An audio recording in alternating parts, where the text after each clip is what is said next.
வணக்கம். வாழ்க தமிழ்நாடு. சுய அறிவுள்ளவர்கள் இந்த காரியத்தை செய்ய மாட்டார்கள். ஹாய் ஃப்ரெண்ட்ஸ், வணக்கம். Welcome back to Tamil Mithran. Sun டிவியே ரெண்டாக பெரிய அளவுக்கு மிகப்பெரிய பிரச்சனை ஒன்று அவங்க குடும்பத்தில் ஏற்பட்டிருக்கு. சுமார் 10,000 கோடி ரூபாய் அளவுக்கு தன்னை மோசடி பண்ணிட்டதா தன்னுடைய உடன் பிறந்த தம்பி கலாநிதி மாறன் அவர்கள் மேலேயே கேஸ் போட்டிருக்காரு தயாநிதி மாறன். இந்த செய்தியை முதல்ல வெளிக்கொண்டு வந்து இந்த லீகல் நோட்டீஸ் விவகாரங்களை வெளியிட்டது மணி கண்ட்ரோல் அப்படிங்கிற ஃபினான்சியல் நியூஸ் மீடியா தான்.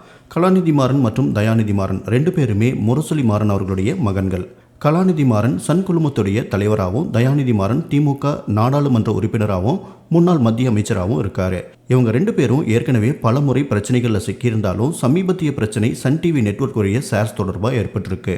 சமீபத்தில் தயாநிதி மாறன் அவர்கள் தன்னுடைய அண்ணன் கலாநிதி மாறன் அவர்களுக்கு லீகல் நோட்டீஸ் அனுப்பியிருக்காரு.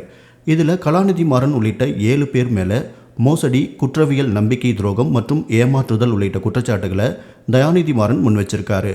இந்த நோட்டீஸில் கலாநிதி மாறன் அவர்களுடைய மனைவி காவேரி மாறன் அவர்களுடைய பெயரும் குறிப்பிடப்பட்டிருக்கு. கடந்த 2003 வருஷத்துல இவங்களுடைய அப்பா முரசொலி மாறன் அவர்கள் இறந்ததுக்கு அப்புறமா சன் டிவி நெட்வொர்க் நிறுவனத்துடைய பங்குகளை இவங்களுடைய அம்மா மல்லிகா மாறனுக்கு மாற்றப்பட்டதாகவும், ஆனால் அதற்கு தேவையான சட்டப்பூர்வ ஆவணங்களான இறப்புச் சான்றிதழ் மற்றும் சட்ட வாரிசு சான்றிதழ் உள்ளிட்டவை முறையாக இல்லாமல் மாற்றப்பட்டதாகவும் தயாநிதி மாறன் குற்றம் சாட்டியிருக்காரு. இந்த ஆவணங்கள் எல்லாமே அதுக்கப்புறமா சப்மிட் பண்ணியிருக்காங்க அப்படின்னும் அவர் சொல்லியிருக்காரு. 2003 செப்டம்பர் 15 அன்னைக்கு கலாநிதி மாறன் தன்னுடைய பெயருக்கு 12 லட்சம் ஈக்விட்டி ஷேர்ஸை வெறும் 10 ரூபாய்க்கு சட்டவிரோதமாக மற்றும் ஒருதலைபட்சமாக ஒதுக்கியிருக்கார் அப்படின்னும் தயாநிதி மாறன் குற்றம் சாட்டியிருக்காரு. ஆனால் அந்த நேரத்தில் மார்க்கெட் வேல்யூ ஒரு ஷேருக்கு 2,500 ரூபாயிலிருந்து 3,500 ரூபா வரைக்கும் இருந்ததாக அவர் சொல்லியிருக்காரு. இது நிறுவனத்துடைய அசல் மெஜாரிட்டி ஷேர் ஹோல்டர்ஸுடைய ஒப்புதல் இல்லாமல் செய்யப்பட்டதாகவும், இது குற்றவியல், நம்பிக்கை துரோகம் மற்றும் ஏமாற்றுதல் அப்படின்னு தயாநிதி மாறன் லீகல் நோட்டீஸில் சொல்லியிருக்காரு. இந்த முறைகேடான செயல்கள் மூலமாக கலாநிதி மாறன் அவர்கள் சப்ஸ்டான்சியல் ப்ராஃபிட் சம்பாதிச்சதாகவும், 2023 மட்டுமே 5,926 கோடி ரூபாய் மற்றும் 2024 455 கோடி ரூபாய் டிவிடெண்ட்ஸாக சம்பாதிச்சிருக்கார் அப்படின்னும் தயாநிதி மாறன் அவர்கள் குற்றம் சாட்டியிருக்காரு. தயாநிதி மாறன் அவர்கள் இந்த ஷேர் ஹோல்டர் ஸ்ட்ரக்சரை 2003 வருஷம் இருந்த நிலைமைக்கு மறுபடியும் கொண்டு வரணும் அப்படின்னும், முறைகேடாக பெறப்பட்ட எல்லா லாபங்கள், டிவிடெண்ட்ஸ் மற்றும் சொத்துக்கள் மற்றும் பிற நிதி ஆதாயங்கள் எல்லாத்தையுமே முரசொலி மாறன் மற்றும் கருணாநிதி அவர்களுடைய மனைவி MK தயாளுடைய உண்மையான வாரிசுகளுக்கு திருப்பி கொடுக்க வேண்டும் அப்படின்னு கேட்டிருக்காரு. இந்த விஷயத்தில் மத்திய அரசுடைய SFIO கிட்ட முறையான விசாரணைக்கு அவர் ரிக்வஸ்ட் பண்ண போறதாகவும் சொல்லியிருக்காரு.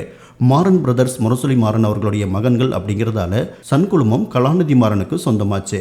கடந்த காலங்களிலேயே உங்களுக்கு நடுவில் பல பிரச்சனைகள் இருந்திருக்கு.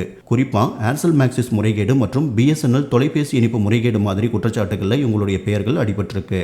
தினகரன் நாளிதழில் வெளியான ஒரு கருத்து கணிப்பு காரணமாக கடந்த 2007 வருஷம் கருணாநிதி குடும்பத்துக்கும் மாறன் பிரதர்ஸ்க்கும் நடுவில் பெரிய மோதல் ஏற்பட்டு அதுக்கப்புறமா அவங்க சமாதானமானாங்க.